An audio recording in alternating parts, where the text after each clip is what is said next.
Alrighty, welcome to the third lecture of week 5. This one focuses on the practice of subjectification.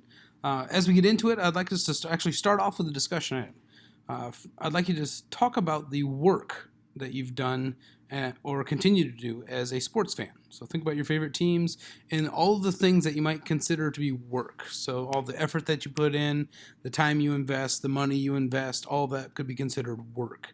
So this reading talks a lot about sort of the work that people put in to being a sports fan. Talk about what goes into your the fandom that you have for your favorite teams and for your favorite sports, maybe your favorite leagues, and then talk about the payoff for that work. And in talking about the payoff, answer their question: why not? Why is it worth all this work? Why not just go for the drinking, eating, and socializing? Just go and have a good time and not necessarily worry about being a sports fan. Just go and have a good time. So talk about those things. Take a few moments in the discussion post and then come back over to the lecture. So the reading talks about sports fans in almost sort of a religious zealot type of mindset. And in some ways we can make this comparison and it sort of makes sense. So sports fandom fulfills some sort of yearning for something bigger, and as our society becomes sort of increasingly secularized, we're sort of missing that sort of belonging to something larger than ourselves. Also, the fans in the arena itself have sort of a similar type of behaviors, emotional roller coasters, falling out, emotional highs, hugging and kissing, high-fiving strangers, somewhat similar as to maybe the behaviors of religious zealots, at least in sort of the emotional highs and sort of a level of engagement with relative strangers around them that wouldn't be seen as normal in most parts of society. So this comparison maybe does hold up a little bit, perhaps not quite so for some fans. Now, where it starts to get interesting for me anyway is sort of this the relationship with being a fan and the power that it maybe holds over us. So in general, we've talked about with identity, we have, as humans, a need to fit in, a need to belong to a larger group, or to have sort of a social community or a social group around us. In terms of fandom, there's really sort of 3 levels of that. So first we have knowledge acquisition, knowing key players, knowing the key plays in a team history, watching weekly, knowing some sort of the statistics about it. Second is the performances of the fans, so wearing jerseys, raising Arizona Diamondbacks flag after a victory, and then third is fan discourse, so talking about it in terms of we and us versus they.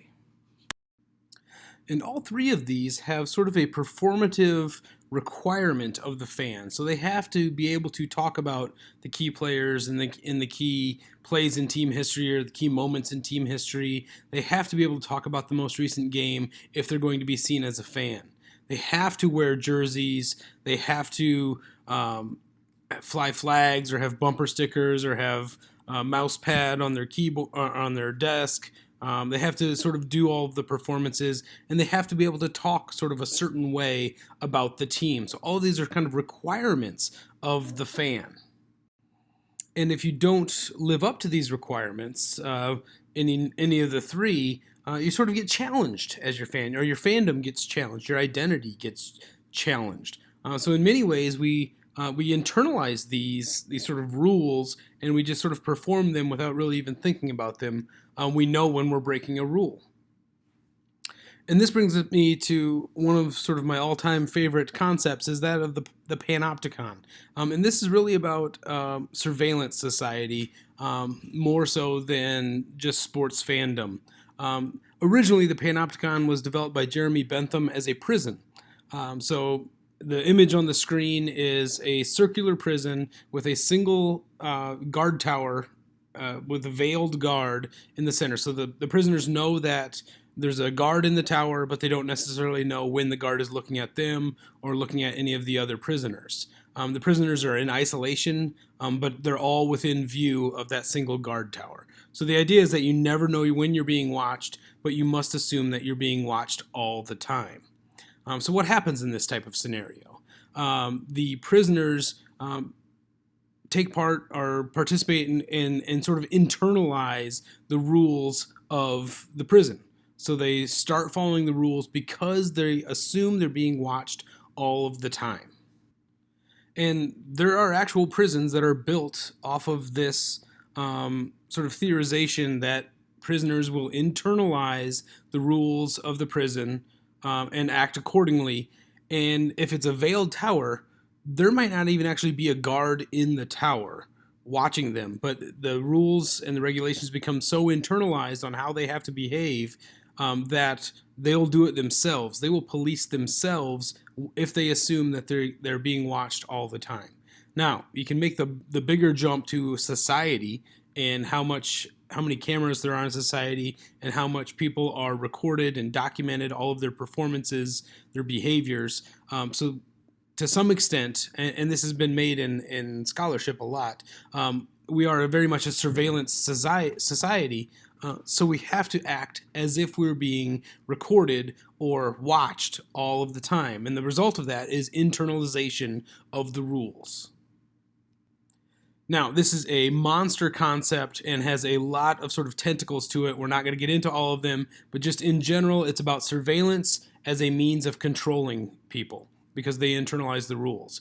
So if we take that back to the sports fan world, we would think of that as you're being watched by other fans, so eventually you start internalizing the rules yourself, and then you have to play out the rules, but in a way, you are the one that's making yourself play out the rules, if that makes sense. Now, this reading was very much so left us with a lot of sort of deeper, more profound analyses. And the next one after the Panopticon was the role of statistics. So stats move us beyond the immediate. So think of a time before sort of box scores were kept and you went and saw a competition. All you really cared about was who won, who lost. Maybe somebody played really well, but there wasn't really a way to kind of document sort of how well they played versus how well another player played. And certainly we couldn't make comparisons on teams that weren't playing against each other. So a player this season versus a player 5 years ago, a player on this team that is playing a different game from a player on another team. So sort of those comparisons across time and across teams for players that aren't actually even playing each other, all of that is made possible by statistics, a method of quantifying performance. And it's really hard to underestimate the impact that statistics and just the mere presence of statistics has had on the players themselves, the organizations themselves. Players know their stats and track their stats. In many cases, they are paid accordingly based on their statistics rather than just being a part of a winning team or being a part of a losing team. There's individual statistics are brought to the fore when talking about drafting or trading or free agents. Renegotiating salaries, comparing one player to another player in terms of their value, all based on statistics. And now the players aren't the only ones that were deeply impacted by statistics. As sort of stats became the norm across all of sports, fans themselves are judged based on their knowledge of statistics. Generally speaking, if you have a set of or a certain level of knowledge of statistics or of wins and losses and team histories and things like that, that's sort of the barometer of legitimacy of your fandom. And in general, men get the benefit of the doubt. Women have to prove continuously their knowledge through performance.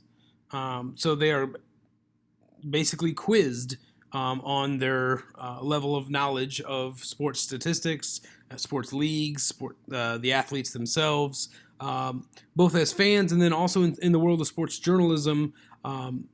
As bad as it is to say, women often have to sort of prove their legitimacy through knowledge performance, through basically being tested or quizzed, often by men. The reading then moves on to discussions of power and sports, particularly in the South. We're talking about Ole Miss football and fan participation in the Grove, their gathering area before and after games, as well as in the arena, the stadium itself. and it's largely rich white fans of Ole Miss cheering on teams that are made up of mostly black athletes in a state that's largely populated by poor black citizens.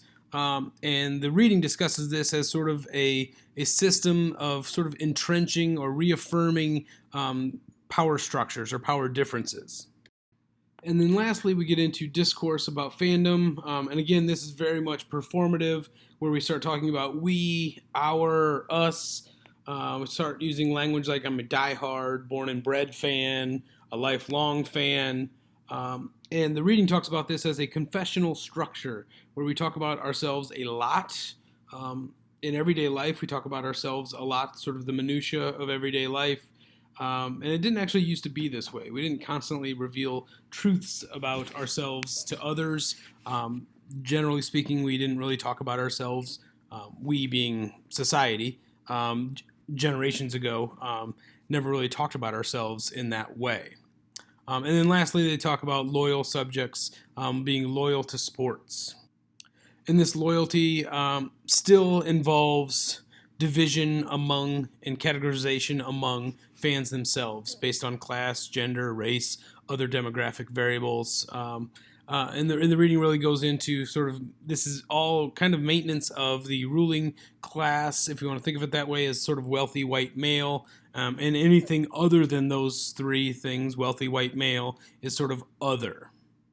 All right, a lot to get through with this reading. I wanted to touch on a number of the topics just to kind of break it down a little bit for you. Hopefully you come out of this with a little better understanding of some of those concepts. That's it for this lecture. Moving on.